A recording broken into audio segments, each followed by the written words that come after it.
జల్లికట్టు ఉద్యమ స్ఫూర్తితో ఆంధ్రప్రదేశ్ కి ప్రత్యేక హోదా సాధించాలి అని పవన్ కళ్యాణ్ పిలిపివ్వటం వెనక ఓ మర్మం కనిపిస్తుంది. వివరాల్లోకి వెళ్దాం. నేను మిస్టర్ బి దిన్న కామెంట్. గత కొన్ని రోజులుగా తమిళనాడులో మా జల్లికట్టు మాకు కావాలి అని తమిళులందరూ కూడా ముఖ్యంగా యూత్ మంకు పట్టుపట్టి శాంతియుతంగా కేంద్ర రాష్ట్ర ప్రభుత్వాల్లో చలనం తీసుకొచ్చారు. ఏముందలే కుర్రోళ్ళు 4 రోజులు ఏదో హడావిడి చేసి వదిలేస్తారు అనుకున్నారు. పట్టు వదల్లా దిగొచ్చారు అందరూ. ఆర్డినెన్స్ జారీ అయింది రేపొద్దున, అంటే జనవరి 22 ఆదివారం నాడు అధికారిక లాంఛనాలతో జల్లికట్టు జరుగుతుంది తమిళనాడులో. పోతే కుర్రోళ్లు శాంతించలా. జల్లికట్టు ఇష్యూకి సంబంధించి పర్మనెంట్ సొల్యూషన్ వచ్చేంత వరకు ఉద్యమం సాగుద్దు అని ప్రకటించారు. ఆ విషయానికి సంబంధించి కూడా ప్రభుత్వం చర్యలు చేపడుతుంది. మొత్తంగా అయితే తమిళులు సాధించారు. వాళ్ళ సంస్కృతిని వాళ్ళు కాపాడుకున్నారు. నిజంగా ఈ జల్లికట్టు ఉద్యమం చాలా గొప్ప విషయం. ఆ ప్రొటెస్ట్ జరిగిన విధానం యావత్ భారతదేశాన్ని ఆశ్చర్యపరుస్తుంది. ఈ మూవ్మెంట్ కి ప్రత్యేకంగా లీడర్స్ అంటూ లేరు. స్టూడెంట్స్ స్వచ్ఛందంగా ముందుకొచ్చి ఉద్యమాన్ని నడిపించారు. అంతకంటే బ్రహ్మాండమైన విషయం ఏమిటి అంటే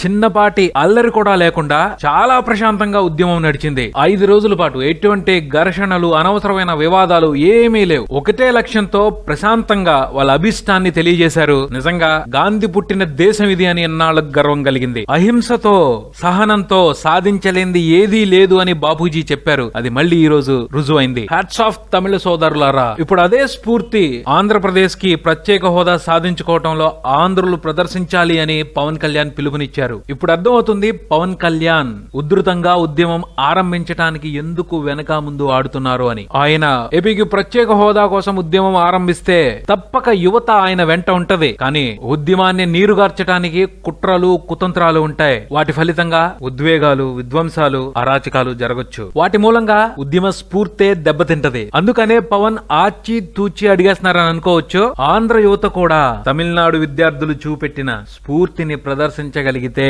ఆట్టే రోజులు పట్టదు ఆంధ్రాకి ప్రత్యేక హోదాని సాధించుకోవటం. అందరూ అంటున్నారు ఎందుకు పవన్ కళ్యాణ్ వెనక ముందు వాడతాడు, దోకక ముందుకు అని. రెచ్చగొట్టడం ఎంతసేపు, కానీ దాని ఫలితం ఏమిటి? వినాశనం, వ్యక్తిగత స్వార్థం ఉద్యమ లక్ష్యం కాకూడదు. ఆ మంచితనం ఉంది కాబట్టే పవన్ కళ్యాణ్ జాగ్రత్తగా వ్యవహరిస్తున్నారు అని అర్థం చేసుకోక తప్పదు. తమిళనాడు స్టూడెంట్స్ చేసినట్టు ఉద్యమించడానికి తెలుగు యువత సిద్ధంగా ఉంటే పవన్ ఎప్పుడో ఉద్యమంలోకి దూకేసేవాడని చెప్పడానికి సంకోచించే అవసరం లేదు. జల్లికట్టు ఇష్యూ క్లియర్ అయిన తర్వాత పవన్ కళ్యాణ్ రెస్పాండ్ అయిన విధానాన్ని చూస్తే తనని అనుసరించే వాళ్ల నుండి, అభిమానించే వాళ్ల నుండి పవన్ కళ్యాణ్ అదే తరహా స్ఫూర్తిని ఆశిస్తున్నారు అని ఊహించొచ్చు. ఆ స్ఫూర్తిని ఆంధ్ర యువత నింపుకోగలిగితే పవన్ నాయకత్వంలో ఆంధ్రప్రదేశ్ ప్రత్యేక హోదాని సాధించుకోవటాన్ని ఎవ్వరూ ఆపలేరు. చూద్దాం మరేం జరుగుతుందో. మరిన్ని అప్డేట్స్ కోసం కీప్ వాచింగ్ మారుతి టాకీస్.